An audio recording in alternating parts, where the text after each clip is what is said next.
또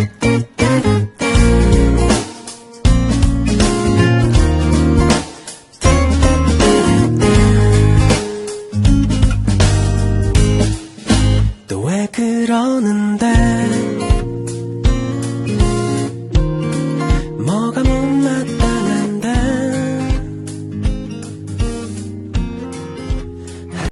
Assalamualaikum warahmatullahi wabarakatuh. Halo semuanya, perkenalkan nama saya Della Yudinanda dari program studi S1 Teknik Sipil jurusan Teknik Fakultas Teknik Universitas Jember. 3 bulan lalu kalian sudah ketemu dengan saya kan di matkul Ilmu Ukur Tanah yang membahas tentang pengukuran horizontal dan konsep penggambaran peta situasi. Kali ini saya di semester 3 ada tugas lagi nih di matkul praktikum pemetaan tentang alat ukur tanah. Silakan disimak ya. Di video saya yang kedua, yaitu konsep penggambaran peta situasi, sudah dijelaskan nih apa itu pengukuran atau surveying. Kalian bisa scroll lagi ya di bawah.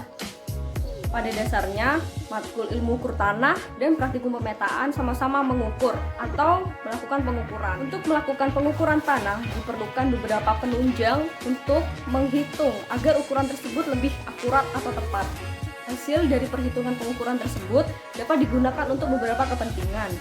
Salah satunya untuk survei pemetaan yang ada di permukaan bumi.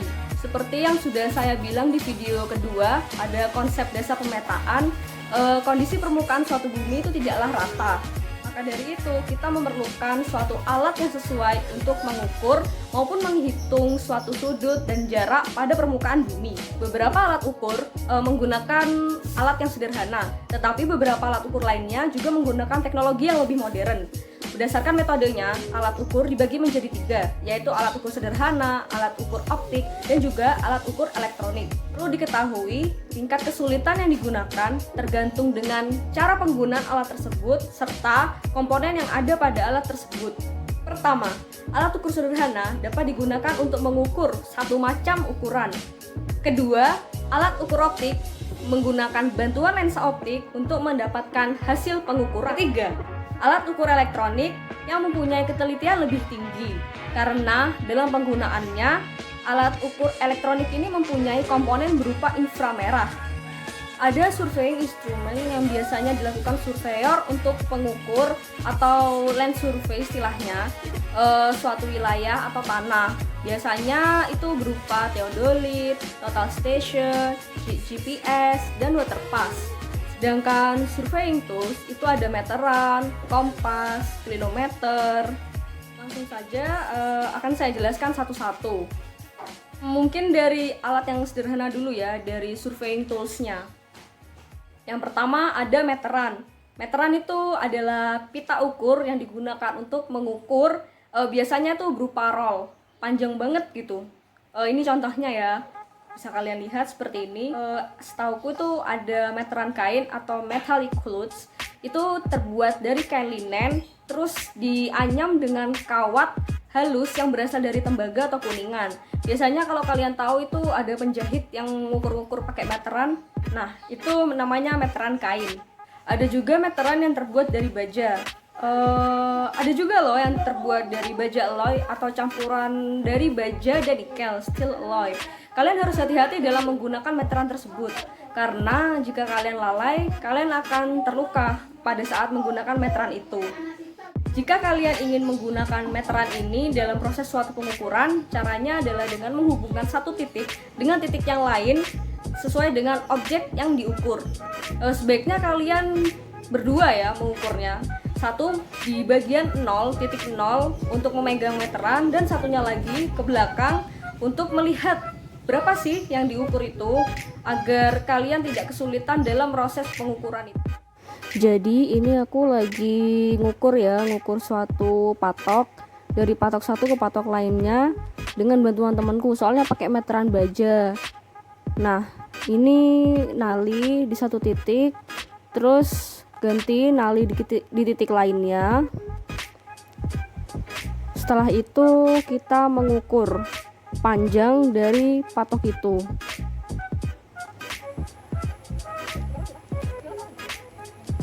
Berdua ya, biar meterannya gak nyeples.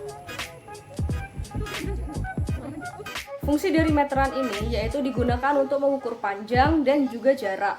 Satuan yang digunakan meteran biasanya ada satuan metrik dan juga satuan Inggris. Satuan metrik itu seperti milimeter, meter, sentimeter, sedangkan satuan Inggris itu seperti inch, feet, yard. Nah, setelah mengukur patok tadi, kita dapat hasilnya nih. Panjangnya 390 cm atau 153,543 inci. Nah, aku juga coba ngukur nih di depan rumah orang pakai meteran besi juga.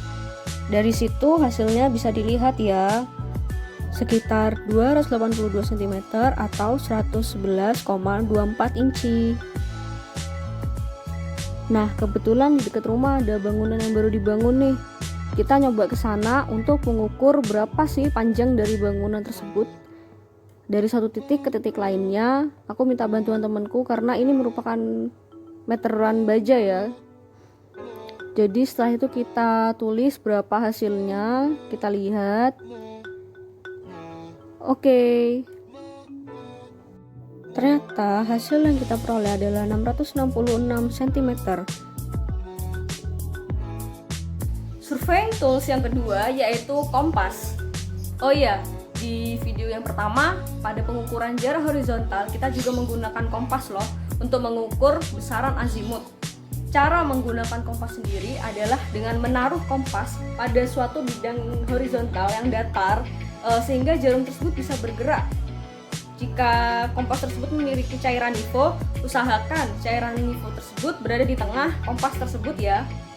Surveying tools yang ketiga adalah clinometer. Secara keseluruhan, clinometer digunakan untuk mengukur ketinggian dan panjang suatu objek dengan memanfaatkan sudut elevasi. Nah, maka dari itu, fungsi utama dari clinometer adalah untuk menentukan besaran sudut elevasi saat kita mengukur tinggi. Cara menggunakan alat ini dilakukan oleh dua orang, yaitu salah satu orang memegang atau membidik objek yang diukur, sedangkan orang yang lain itu membaca sudut atau mencatat hasil dari pengamatan. Nah, itu dia beberapa surveying tools yang ada.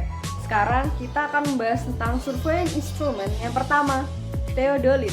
Alat ukur ini digunakan untuk menentukan tinggi tanah, pengukuran sudut vertikal, dan pengukuran sudut horizontal. Ada 3 macam theodolit, yaitu theodolit reterasi, theodolit repetisi, dan theodolit elektrooptis. Fungsi dari theodolit adalah untuk melakukan pengukuran poligon, pemetaan situasi, dan pengamatan matahari. Tak hanya itu, theodolit juga berfungsi seperti PPD jika sudut vertikalnya diubah menjadi 90 derajat. Pada konstruksi bangunan atau konsbang, theodolit ini digunakan untuk menentukan sudut siku-siku pada pondasi dan juga mengukur ketinggian bangunan bertingkat. Yang kedua, waterpass, termasuk alat fungsi optik yang digunakan untuk mengukur beda tinggi dari satu titik ke titik lainnya. Oh ya, terdapat beberapa syarat dalam menggunakan waterpass, yaitu syarat dinamis atau sumbu satu vertikal, dan syarat statis, garis yang mendatar pada bagian diafragma sejajar sumbu satu, garis nifo tegak lurus dengan sumbu satu, garis bidik pada teropong sejajar dengan garis arah nifo. Cara penggunaan waterpass ini sebaiknya Anda menggunakan tripod sebagai penyangga dan posisikan koordinat yang sudah ditentukan. Pastikan tripod Anda itu stabil karena jika tidak, waterpass Anda akan miring. Atur sumbu 1 vertikal dan sumbu 2 horizontal dengan skrup penyeimbang nifo. Jangan lupa tepatkan gelembung nifo pada tengah lingkaran. Yang ketiga, GPS. Fungsi GPS ini bukan hanya digunakan untuk kemiliteran, survei pemetaan, dan geodesi saja, namun juga digunakan untuk penelitian geofisika. GPS merupakan suatu sistem yang terdiri dari konstelasi satelit radio navigasi, gunakan data satelit untuk memenuhi syarat dan posisi. Alat ini juga memiliki kelemahan, yaitu tidak bisa digunakan pada tempat yang tidak memiliki sinyal GPS oleh antena tersebut. Cara menggunakan GPS, yang pertama nyalakan perangkat GPS dan tunggu sinyalnya terhubung. Atur untuk menambahkan halaman hingga muncul halaman area calculation, lalu klik tombol start dan enter. Jika tombol start berubah menjadi tombol stop, berarti GPS sudah dapat digunakan. Surveying instrument yang terakhir ada total station. Fungsi dari total station ini digunakan untuk mengukur jarak, arah, titik koordinat, dan beda tinggi secara elektronis. Nah, kita tadi sudah membahas tentang teodolit kan? Total station ini merupakan alat ukur elektronik pengembangan dari teodolit. Makanya, bentuk antara teodolit dan total station ini hampir sama. Untuk mempermudah menggunakan total station ini harus dihubungkan dengan komputer. Untuk menggunakan total station, pastikan tripod Anda udah stabil untuk menopang total station tersebut. Dan pastinya terletak pada koordinat yang sudah ditentukan. Jika sudah sesuai dan gelembung nivonya sudah berada di tengah, maka total station siap digunakan. Sekian materi kali ini, sampai jumpa di pertemuan berikutnya. Terima kasih. Wassalamualaikum warahmatullahi wabarakatuh. See you.